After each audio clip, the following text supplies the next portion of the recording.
सभी को मेरा नमस्कार। एक क्लास टेंथ का ट्रायंगल्स का क्वेश्चन हमारे सामने है। हमें एक साइड्स का रेशियो प्रूव करना है। क्वेश्चन को समझ लेते हैं पहले। एक ट्रायंगल है ए बी सी, और उसकी एक साइड है बी सी, जिसको एक्सटेंड करके एक लाइन खींची गई है पॉइंट डी तक। और पॉइंट डी से एक लाइन सेगमेंट खींची गई है डी एफ, जो कि उसी ट्रायंगल ए बी सी के साइड ए बी को पॉइंट एफ पे मिलती है। और ये जो डीएफ लाइन सेगमेंट है वो साइड एसी को पॉइंट ई पे काटती है इस तरीके से कि E is the mid point of AC. ठीक है। और एक और चीज हमें ये दी हुई है कि angle A F E angle A E F के बराबर है।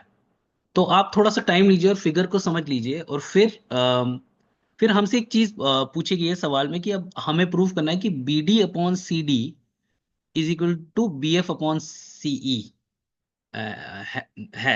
ये हमें प्रूव करना है कि B D upon C D is equal to B F upon CE. अब क्लास टेंथ का ट्राइंगल का सवाल है, और जब B D upon C D जैसा रेशो मुझे दिखता है तो एक दिमाग में पहली चीज आती है कि ये बीपीटी थ्योरम से रिलेटेड क्वेश्चन लग रहा है। लेकिन where we are thrown off in the problem is B F upon CE. देखिए बी एफ और सीई एक लाइन सेगमेंट का हिस्सा भी नहीं है। तो थोड़ा सा यहाँ क्वेश्चन इंटरेस्टिंग हो जाता है, तो देखते हैं इसको आगे कैसे सॉल्व करेंगे। तो जैसा कि मैं हमेशा करता हूं, मैं क्या करता हूं, क्वेश्चन में जो चीजें गिवन है ना उनको मैं बहुत क्लियरली ले आउट कर देता हूं। क्वेश्चन को मैं पहले ही डिस्क्राइब कर चुका हूं, तो I let you look at the bullets and then see what we have been given. So we have been given a triangle ABC wherein BC is extended to D. From D, a line segment DF is drawn to meet side AB of triangle ABC at F. DF cuts AC at E in such a manner that this AE is equal to EC. ठीक है. And the other thing that we have been given is angle AEF is equal to angle AFE, जिनको मैंने नाम ही दे दिया angle 1 and angle 2. ठीक है. And what we have to prove is BD upon CD is equal to BF upon CE. So let's see how do we solve this.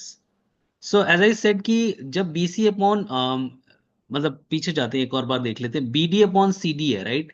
तो B D upon C D जब मुझे दिखता है तो मेरे दिमाग में बीपीटी थ्योरम स्ट्राइक करता है।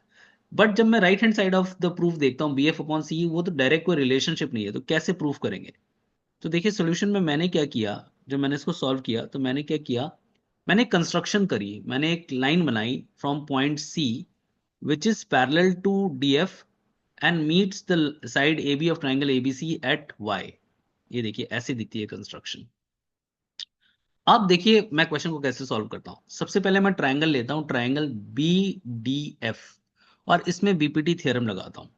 बीपीटी थ्योरम सिंपली मैं लगाऊंगा तो मैं ये बोलूंगा B C upon C D is equal to B C upon C D is equal to B Y upon Y F. ये बीपीटी थ्योरम स्ट्रेट फॉरवर्ड है because C Y is parallel to D F. So B C upon C D is equal to B Y upon Y F, right. But question में अगर आप देखेंगे तो B C का relationship नहीं निकालना है हमें, B D upon C D निकालना है.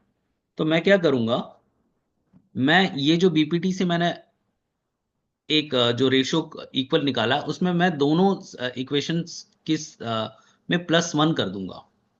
तो जब मैं +1 करता हूं तो वो आगे ऐसे रिजॉल्व होता है, B C plus C D upon C D is equal to B Y plus Y F upon Y F.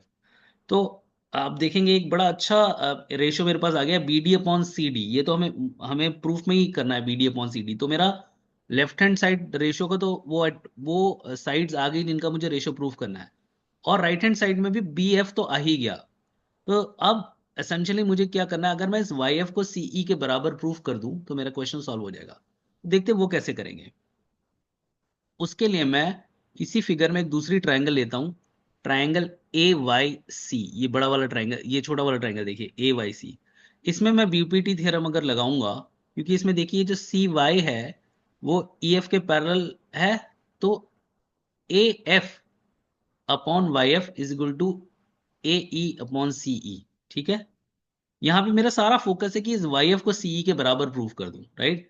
तो देखिए वो मैं कैसे करूंगा. देखिए A F upon Y F किसके बराबर है, 1 के बराबर. वो बता सकते हैं क्यों है. वो इसलिए है क्योंकि ए ई और सी तो बराबर है, क्योंकि ई ए सी का मिड पॉइंट है. तो ए एफ किसके बराबर हो गया, A F upon Y F 1 के बराबर हो गया. तो ये मैंने लिख दिया AF इक्वल टू YF। दूसरी चीज क्या है कि AF AE के भी बराबर है। वो क्यों है? क्योंकि अगर आप ट्राइंगल AEF देखेंगे ना, तो उसमें एंगल 1 एंगल 2 के बराबर है, तो ये तो एक आइसोसेलेस ट्राइंगल हो गया। और आइसोसेलेस ट्राइंगल में अगर ऑपोजिट एंगल्स बराबर हो तो ऑपोजिट साइड्स भी बराबर होती है, तो AF AE के बराबर हो गया। इन दोनों चीजों से AF YF के बराबर है और AF AE के बराबर है। तो हमें क्या पता लग जाता है कि YF जो है वो AE के बराबर है। देखिए YF AE के बराबर हो गया। अब ऐसा है कि AE तो CE के बराबर है, तो YF CE के बराबर हो गया, राइट। तो YF जब CE के बराबर हो गया, तो हमने ये चीज तो पहले ही प्रूव कर दी थी कि BD upon CD is BF upon YF। तो उससे हम ये प्रूव कर देते हैं कि BD upon CD is equal to BF upon CE। तो देखिए एक छोटे से कंस्ट्रक्शन से ये पूरा क्वेश्चन कितनी आसानी से सॉल्व हो गया।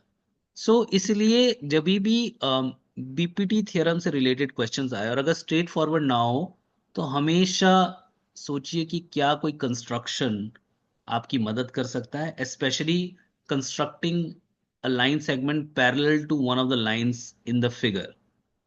With that, we have come to the end of this video. I really appreciate all the support and I really appreciate your time listening to me.